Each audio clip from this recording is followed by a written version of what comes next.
Dissecando MF, nós vamos falar sobre o vídeo 13, um vídeo sobre síndrome hemolítico urêmica, que a gente vai chamar carinhosamente de CHU.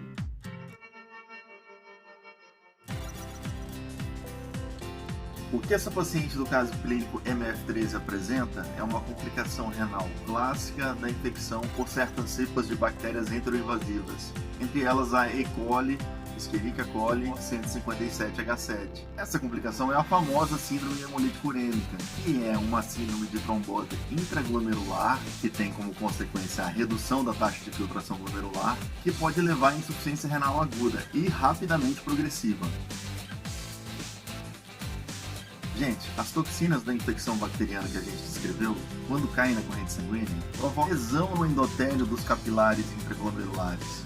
E isso leva a um processo de microtrombose local, o que obstrui o lúmen destes vasos, culminando em redução abrupta da taxa de filtração glomerular.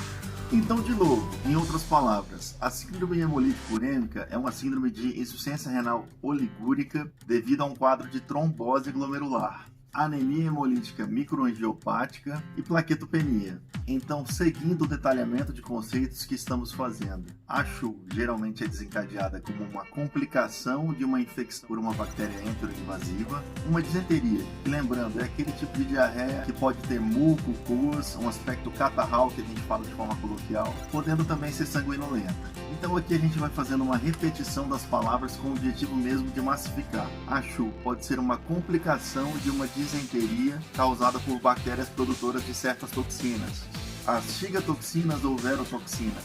Que bactérias? Principalmente a Escherichia coli enterohemorrágica, sorotipo O157H7, mas pode ser desencadeada também por outras bactérias causadoras de gastroenterites, como por exemplo a Shigella. Essa síndrome ocorre geralmente em crianças, mas nem sempre. A gente viu que no caso clínico MF13 era uma mulher de 35 anos que foi fazer arte.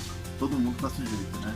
Foi comer massa doce crua e se infectou com a bactéria. Para relembrar da faculdade, a anemia hemolítica microangiopática ocorre quando há uma destruição mecânica das hemácias após a passagem do sangue pelos capilares trombosados, o que explica a presença de esquizócitos no sangue periférico, que são aqueles fragmentos de hemácias. O paciente está anêmico, explica a palidez que muitas vezes esses pacientes apresentam, e explica o eventual aparecimento de icterícia por hiperbilirrubinemia indireta, lembrando que a hemólise vai levar à formação de bilirrubina não conjugada. E o terceiro componente da síndrome hemolítica urêmica, qual a explicação? Na formação dos microtrombos intraglomerulares, ocorre intenso consumo de plaquetas. Essa trombocitopenia justifica a tendência hemorrágica do paciente. Qual que é o padrão hemorrágico?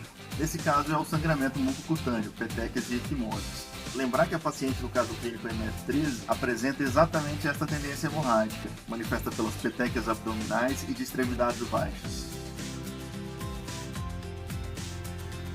Para sedimentar, quando as hemácias circulantes tentam passar pelos capilares glomerulares semi-ocluídos por causa dos microtrombos, elas sofrem fragmentação mecânica, que gera a anemia hemolítica microangiopática, anemia, icterícia às custas de hiperbilirrubinemia indireta, presença de esquizócitos, que são as hemácias fragmentadas associadas às células em capacete, é um outro termo que se vê bastante também nas descrições dos livros e nas provas dos concursos de forma geral, no sangue periférico. Mastigadinho assim você não vai encontrar em nenhum outro lugar. Com essa rápida montagem e desmontagem dos conceitos da síndrome hemolítica urêmica, além da repetição das frases, variando somente algumas palavras, para ajudar mesmo a massificar, nunca mais você vai esquecer quanto à caracterização desta condição clínica. O hemograma apresenta anemia, plaquetopenia e leucocitose em torno de 20.000. A hemólise é comprovada pela presença dos reticulócitos e a microangiopatia pelo esfregaço de sangue periférico, que vai revelar as hemácias em capacete e fragmentos de hemácia. O tratamento é basicamente de suporte, incluindo a realização de terapia de substituição renal conforme a necessidade. O quadro felizmente costuma ser autolimitado, ocorrendo com frequência a recuperação completa da função renal.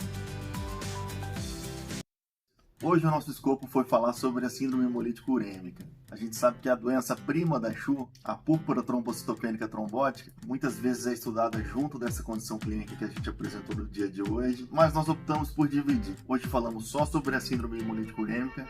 Num próximo caso clínico MF, a gente vai falar em associação com os conceitos da púrpura trombocitopênica trombótica. Por último, depois dessa revisão, você memoriza essa tabela, que está ainda mais resumida. So how do we manage the condition? Hemolytic uremic syndrome is a medical emergency, and it's got a very high mortality rate of about 10%.